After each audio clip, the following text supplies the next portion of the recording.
Ayan, so maghahanap muna kami guys ng breakfast. Check natin sa likod na kung may sasakyan. Tawid tayo. Wala naman. So ano kayang breakfast dito? Ayan, may mga nakapila.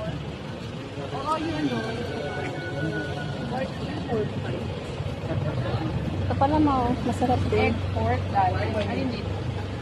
Wala pa rin yung tatlo eh. Cilantro. Slow. Egg, pork pie. Ito ako din. Okay sa'yo to, ma? Okay sa'yo to? Para siyang kebab. Kaya to? Ano yan? Babayo na yan. Ay, parehas na kinain ng kahapon. Bahuli natin. Oo, take out. Pork. Oh, 60. 5 minutes.